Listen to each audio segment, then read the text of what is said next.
Hutan di sekitar desa Tampur Paloh masih sangat rimbun, tetapi warga di sini tidak melakukan perburuan terhadap hewan-hewan di hutan, seperti rusa.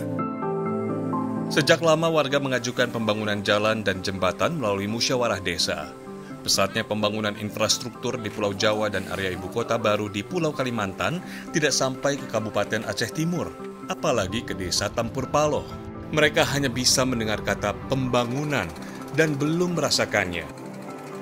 Puluhan tahun warga hidup dalam sulitnya akses tidak hanya untuk jual beli bahan pokok, tetapi juga untuk melanjutkan sekolah, berobat, dan menyuarakan keluhan mereka kepada pemerintah. Anggaran dana desa sekitar 1 miliar per desa jelas tidak mampu mendanai pembangunan jalan darat sepanjang lebih dari 100 km. Kendala ini membutuhkan perhatian khusus dari pemerintah daerah, bahkan bantuan anggaran pemerintah pusat. Tidak hanya soal perjalanan sungai yang jaraknya jauh dan membutuhkan waktu tempuh yang sangat lama. Belum lagi jika perahu melaju di bawah derasnya hujan, tentu akan sangat membahayakan nyawa. Selain itu, warga juga harus bertarung dengan derasnya aliran air dan ganasnya riam yang tersebar dari hulu ke hilir.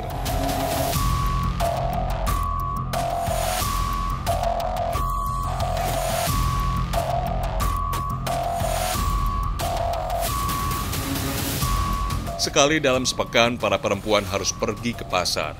Tidak peduli apakah mereka berani atau tidak melalui perjalanan seperti ini. Setelah kurang lebih 3 jam kami melaju dengan perahu motor, akhirnya kami tiba di Kecamatan Simpang Jernih. Sungguh perjalanan yang sangat melelahkan. Akhirnya kita sampai di kecamatan, jadi saya ikut ibu-ibu ini untuk ke pasar pekan. Seminggu sekali mereka akan belanja, entah itu ayam, sembako, dan lain-lain, ntar akan dibawa lagi ke kampungnya. Tapi perjalanan seperti itu tadi, sangat sulit dan belum tentu mereka bisa selalu ke pasar setiap minggu. Agen-agen dari kota datang ke Kecamatan Simpang Jernih sekali dalam sepekan. Mereka menaikkan harga sekitar 2 hingga 3 ribu rupiah dari setiap barang yang dijual agar mendapatkan untung.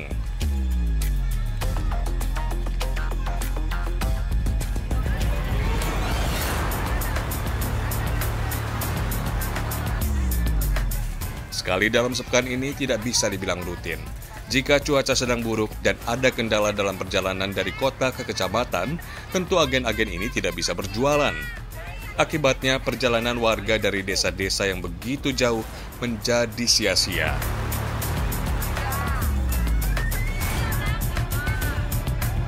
Di Pasar Simpang Jernih, kita akan menemukan warga dari 4 desa terjauh, sekaligus warga yang tinggal di sekitar kantor kecamatan. Suasana jual beli ini hanya berlangsung selama 6 jam, mulai dari pukul 6 pagi hingga pukul 12 siang.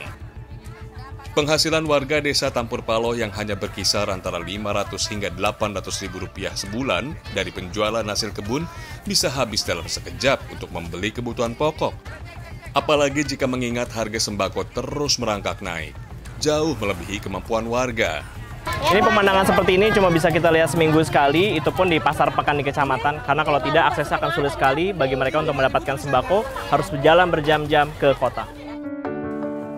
Dalam sekali pembelian, masing-masing keluarga biasanya hanya menganggarkan 100 hingga 150 ribu rupiah. Di satu sisi, kemampuan finansial mereka sangat terbatas. Di sisi yang lain, kesempatan untuk bisa tiba di sini juga langka. Sejak Indonesia merdeka, kesulitan yang dialami warga masih sama adanya. Akses transportasi, pasokan pangan, serta sulitnya akses pendidikan dan kesehatan di desa-desa terjauh. Gimana lah, takut nggak takutnya kan, harus belanja udah habis gimana, takutnya tetap pergilah. Ibu kalau keluar selalu setiap pasar atau bebas? Nggak setiap pasar aja. Setiap pasar aja? Nggak pernah ibu di luar hari pasar gitu? Nggak. Kenapa nggak pernah kesini nyari sendiri gitu? Ya nggak ada pedagangnya, kalau musim pasar agak miring sedikit harga gitu. Oh, dibandingkan hari biasa ya? Oh. Bu, ini kan sekarang harga-harga mahal nih. Coba kalau Pak Jokowi lihat, Ibu mau ngomong apa sama Pak Jokowi? Ya kami minta sama Pak Jokowi kok bisa sembako-sembako yang ini bisalah diturunin harga gitu. Jangan nanjak gali harga gitu naik. Oke, kita jual mahal. Goreng. Oke, apalah sembako-sembako kayak gini lah. Tapi kok barang kita beli gitu mahal gitu. Kok kita nolak dari sana dari kampung kok bisa murah gitu. Kalau kita jual Pinang murah. Ya. Tingginya harga sembako semakin tidak sebanding dengan rendahnya harga jual barang komoditas dari kampung mereka.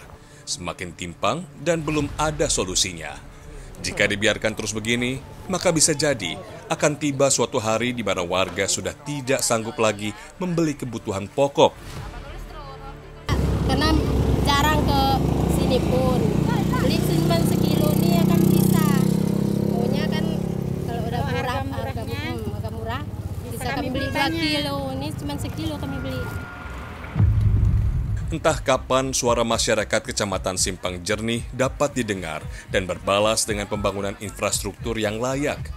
Warga hanya berharap pemerintah dapat memikirkan kehidupan mereka meski jauh dan hampir tidak pernah bertemu langsung dengan pemimpin daerahnya.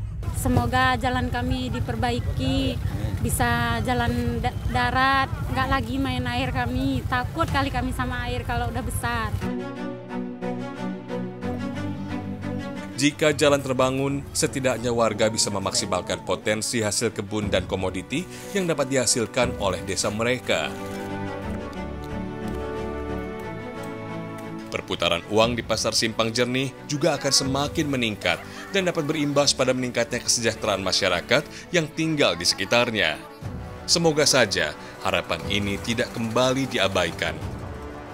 Masyarakat di desa-desa terpencil, terjauh, dan tertinggal tentu juga ingin hidup layak dan sejahtera seperti janji para pimpinan mereka ketika dulu berkampanye, merangkul, dan meminta suara dari rakyat. Jangan lupa download Alobank dan update Alobank kalian semua ke Alo Prime ya.